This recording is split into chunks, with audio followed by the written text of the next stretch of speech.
Bismillahirrahmanirrahim. Assalamualaikum warahmatullahi ta'ala wabarakatuh. Alhamdulillahi rabbil alamin. Alladhi nahmaduhu wa nasta'inuhu wa nastaghfiruhu wa nastahdihi wa natubu ilayh. Wa na'udzu billahi min sururi anfusina wa min sayyiati a'malina.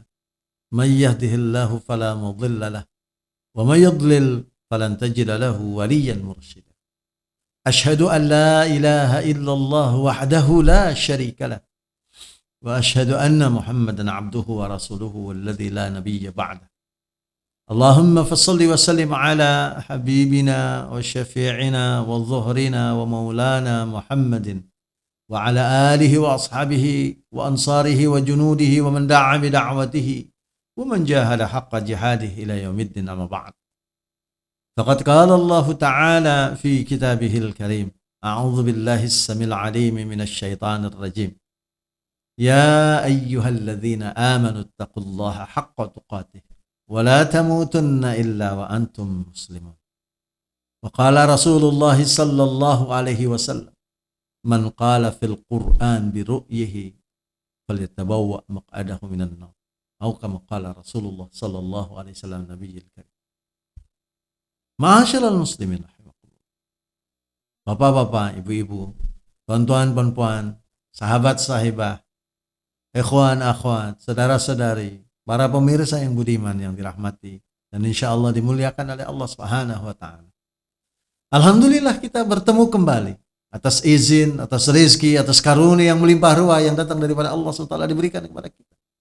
Sehingga melanjutkan kajian kita di dalam kitab Al-Hikam yang merupakan magnum opus, karya besar dari seorang ulama, Syekh Ibnu Athaillah As-Sakandari rahimahullah. Pada kesempatan ini kita masuk pada hikmah yang ke-38 dengan tema sebarkan kebaikan menurut kemampuan. Sebagaimana kalam hikmah yang disampaikan oleh beliau, Syekh Ibnu Athaillah As-Sakandari rahimahullah mengatakan, liyunfiq dzu sa'atin min sa'ah al-wasiluna ilaihi wa man qadira alaihi rizquhu as-sairuna ilaihi, yang artinya hendaklah berinfak akan kekayaannya menurut kemampuannya bagi mereka yang mempunyai keluasan, yaitu bagi yang telah sampai kepada Allah Subhanahu wa taala.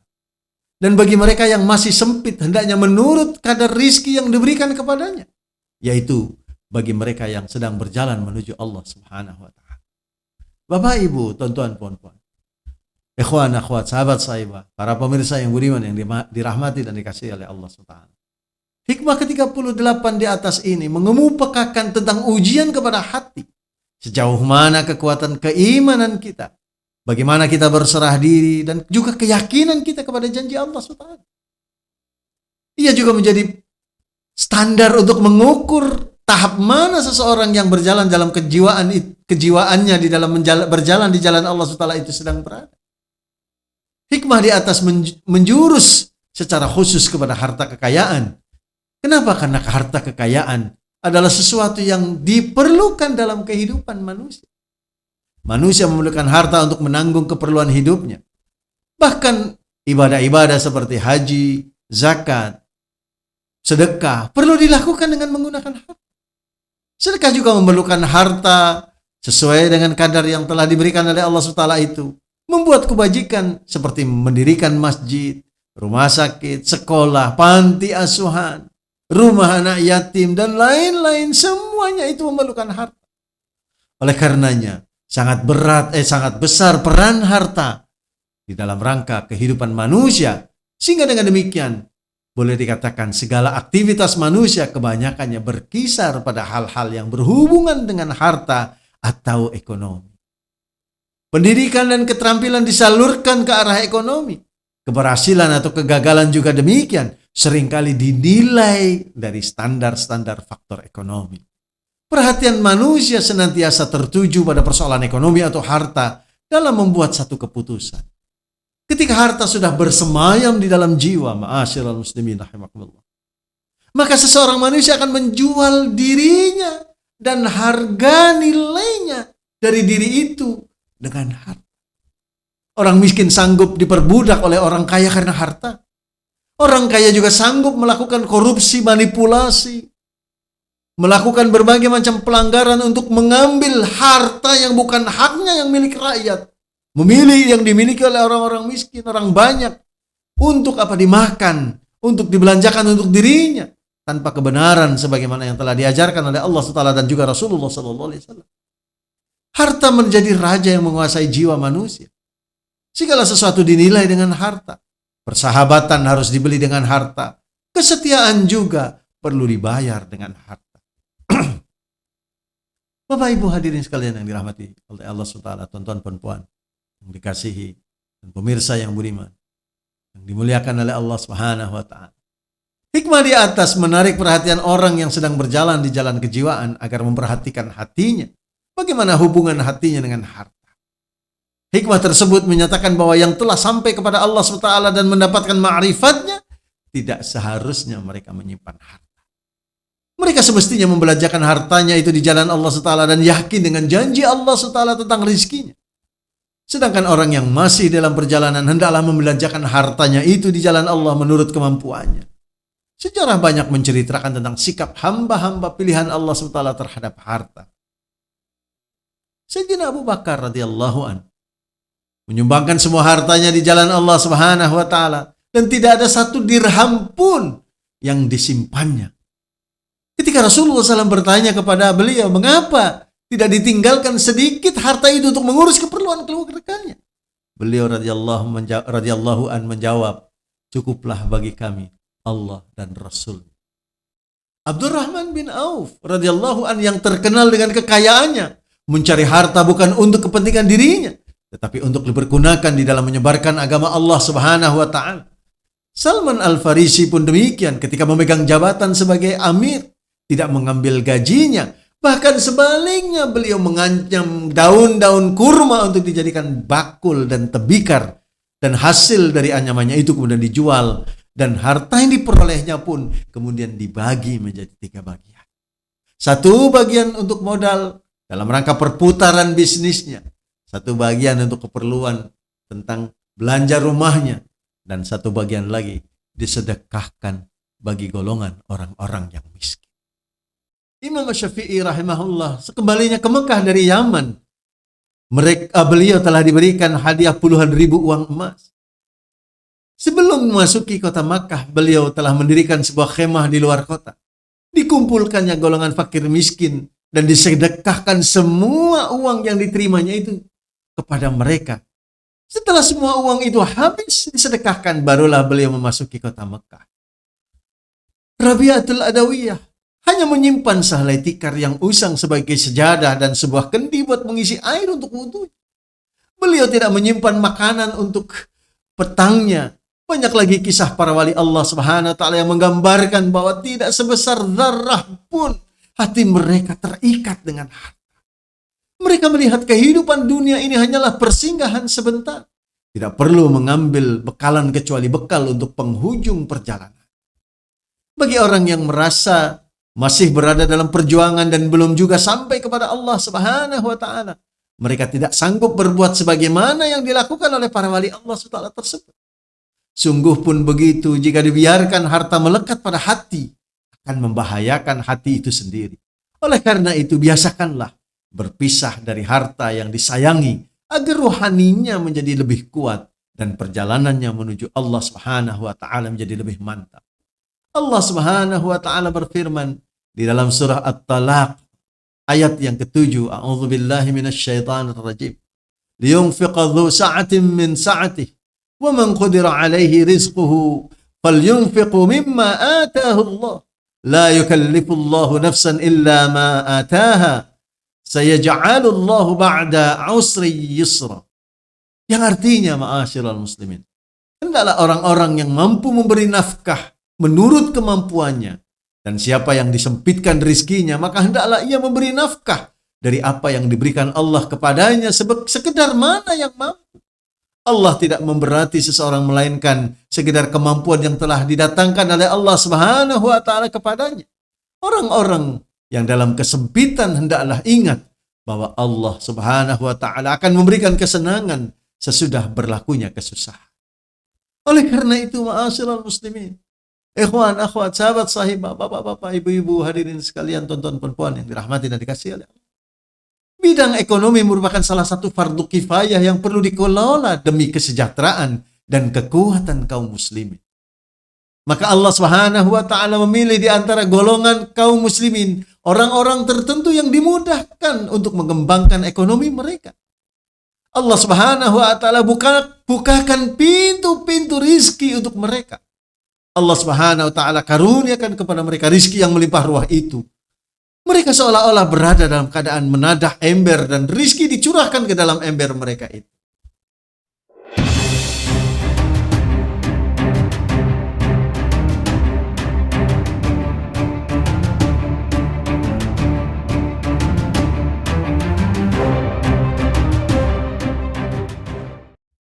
Teman-teman, Bapak Ibu, orang yang menyadari harta kekayaannya adalah karunia Allah Subhanahu wa taala, maka harta kekayaan itu menjadi ujian baginya.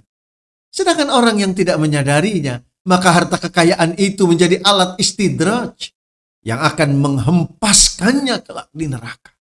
Baik ujian maupun istidraj, orang yang memikul harta sebenarnya memikul beban yang sangat berat.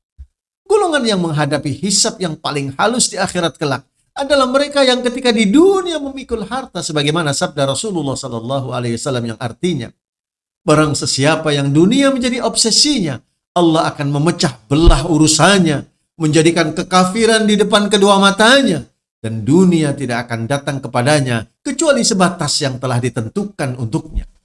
Barang siapa yang akhirat menjadi niatnya, Allah menyatukan urusannya, menjadikan kekayaan di hatinya, dan dunia datang kepadanya dalam keadaan menunduk. Sebagaimana riwayat Imam Ahmad, Ibnu Majah, Ibnu Hibban, dan lain-lain sebagainya. Dari kalangan nabi-nabi juga ada yang memikul tugas di dalam rangka berhubungan dengan harta. Misalnya seperti Nabi Yusuf alaihissalam, Nabi Sulaiman alaihissalam, dan juga Nabi Daud. Al-Quran Al-Karim, firman Allah Subhanahu wa taala menceritakan tentang Nabi Yusuf alaihissalam sebagaimana di dalam surah Yusuf ayat yang ke-55.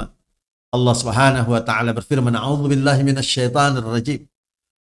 Qala ja'alni 'ala khazainil 'ard, inni hafizun 'alim." Dan dia Yusuf berkata, "Jadikanlah saya sebagai pengurus perbendaharaan hasil bumi di Mesir ini, karena sesungguhnya aku dapat menjaganya dengan sebaik-baiknya serta mengetahui cara menguruskannya."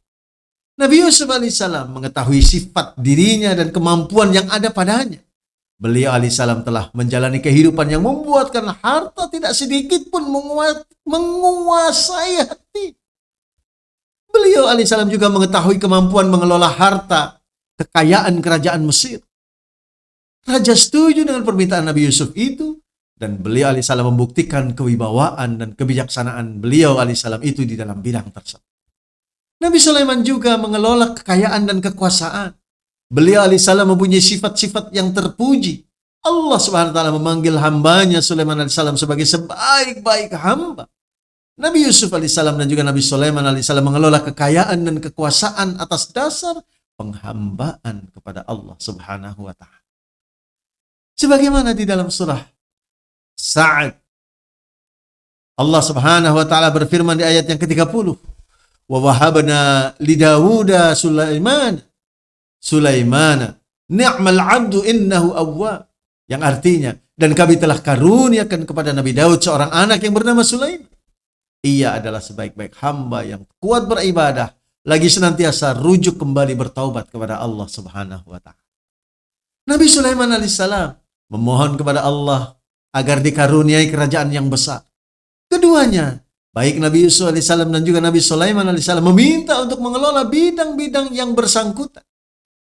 Ternyata bahwa orang yang dapat mengelolanya dengan adil dalam bidang-bidang tersebut adalah orang-orang yang benar-benar mengenal dirinya, mempunyai keyakinan yang teguh, hati yang bulat, dan sifat penghambaan yang sebenar-benarnya kepada Allah Subhanahu wa taala. Sebagaimana Allah berfirman dalam surah Sad